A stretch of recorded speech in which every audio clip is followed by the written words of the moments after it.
All right, so imagine this. A single piece of paper, a single law that literally starts the process of turning a bunch of merchants into the rulers of an entire subcontinent. Sounds pretty wild, right? Well, that's exactly what we're digging into today, the Charter Act of 1813. And let me tell you, this wasn't just some routine paperwork. Nope. This was the moment everything started to shift, the legal pivot that began changing the British East India Company from a trading powerhouse into, well, an empire. So, how does that even happen? How does a company that's all about trade suddenly become an empire? It's a massive question, and it's definitely not something that happens overnight. It's a process. It happens through laws, through big shifts in power, and through moments of crisis. And the Charter Act of 1813, it's one of the most critical steps on that journey. You could almost say it's the moment the mask really starts to slip. Okay, so let's break this down, because it's a pretty stark contrast. On the one hand, you've got the original East India Company. Think of it as a machine, a profit-driven machine built on one thing, trade monopolies. Its only real loyalty to its shareholders. But then, on the other hand, you have what it was forced to become, an actual imperial system. We're talking administration, ruling over territory, governance. The Charter Act of 1813 is basically the legal shove that pushed the company from that left column, the commercial side, and planted it firmly in the right column, the imperial side.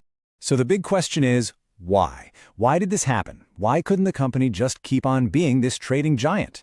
Well, the thing is, by the early 1800s, there were these two huge global forces at play, and they were putting so much pressure on the company's old way of doing business that something had to give. This new charter wasn't going to be a simple renewal, no way. It was going to be a total reinvention. First up, there was this massive ideological shift happening back in Britain. A real game changer. Adam Smith's ideas about laissez-faire, basically free markets, were catching on like wildfire. And suddenly, the whole idea of a government-backed monopoly, which is exactly what the East India Company had, started to look really old-fashioned and frankly unfair.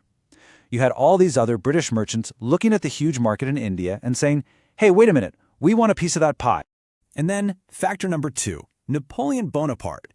He comes up with this thing called the Continental System, which was basically a giant trade embargo. His goal? To totally cripple the British economy by locking them out of all their usual European markets.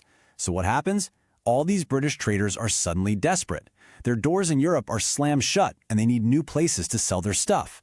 They all turn and look east, and what's the biggest prize on the map? India. The pressure on the British Parliament to open it up just became, well, totally unbearable. So, with all that pressure, Parliament had to do something. And they did. They passed the Charter Act of 1813. And look, this wasn't just some minor tweak to the old rules. No, this laid out a whole new playbook for how Britain would operate in India. It was literally the blueprint for a new type of control, one that was about way more than just buying and selling goods. And here is the absolute headline, the single biggest economic change. The act completely abolished the company's trade monopoly in India. I mean, this was a privilege they had guarded with their lives for centuries, and poof, it's gone. The floodgates were thrown open to every British merchant who wanted in. But, and this is a really big but, notice those two exceptions. The company got to keep its monopoly on the super profitable tea trade and all trade with China. So it was a compromise for sure, but it was also a crystal clear sign that the company's days of total commercial control were numbered. Now this right here, this quote, says everything you need to know about the political shift. The act made it crystal clear who was the boss. The company? It wasn't its own power anymore. It was now officially just an agent, a trustee, basically managing India for the British Crown. This little clause was huge. It established without a doubt that the British Parliament had the final say on absolutely everything the company did in India. Okay, let's pause on this number for a second. 100,000 rupees. Now back in 1813, that was a lot of money. So what was it for? Was it for building forts, paying soldiers? Nope, it was for something completely new, something the company had never been responsible for before. Education. For the very first time, the state formally took on the responsibility for educating people in India. This grant was specifically set aside to, on the one hand, revive Indian literature, and on the other, promote modern sciences. This was, well, it was groundbreaking. Now, full disclosure, the money actually sat there, mostly unspent, for years because everyone was arguing about how to use it. The whole Anglicist versus Orientalist debate. But the key thing is, the principle was now on the books. The act also did something else pretty controversial. It threw open the doors to Christian missionaries, who up until then had been mostly kept out. And this had a really complex, two-sided effect. On one side, a lot of the missionaries' work led to more modern schools and some social reforms. But the flip side was that it also created a lot of suspicion and anxiety among many Indians. This definitely stirred up religious tensions that would, have major consequences down the road. So with all these new responsibilities, like education and a bigger administration, well, that all costs money, right? So to pay for it all, the act gave the company's governments a crucial new power, the authority to tax people directly in their territories. This was a really big deal, another major step in tightening the financial and administrative grip of the whole colonial system. Okay, so let's zoom out for a second. When you put all these different pieces together, the end of the monopoly, the education, the missionaries, the new taxes, what was the ultimate legacy? This act didn't just change a company's rulebook. It actually started to reshape the entire subcontinent, economically, socially, and politically.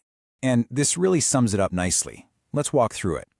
Economically, you get this flood of cheap British goods, which unfortunately sped up the decline of India's own local industries. Socially, you've got the missionary work, which created this weird mix of some positive reforms, but also a lot of religious tension. And then administratively, the picture is clear. The company is no longer just a business. It's a full-on government, and Parliament is looking right over its shoulder.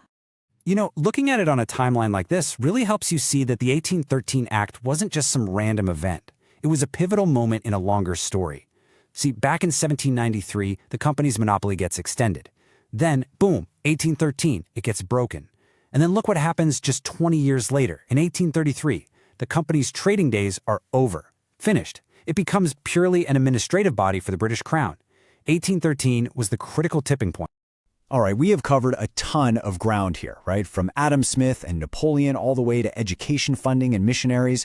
So let's do a quick recap and boil all of this down to the absolute must-know takeaways from this incredibly important act. So, if you remember nothing else, remember these 5 things. 1. The trade monopoly? Gone, except for tea and the China trade. 2. That 1 lakh rupee grant for education? That was the start of the state getting involved. 3. Christian missionaries were now officially allowed in. 4. The British Crown made it clear they were the ultimate authority. And 5. The company got new powers to tax people. Got it? Good. When you get right down to it, the Charter Act of 1813 is just so important because it really was the point of no return. This was the moment the entire British project in India was legally redefined. The focus shifted from profit to power, from commerce to colonization. It didn't just change a company's charter. It literally redrew the blueprint for an entire subcontinent. Hey, if you want to make sure all this information really sticks, you should definitely head over to our website. We've put together some awesome high-yield notes and a really cool quick revision mind map, specifically on the Charter Act of 1813. The link is waiting for you in the description below. Thanks so much for tuning in.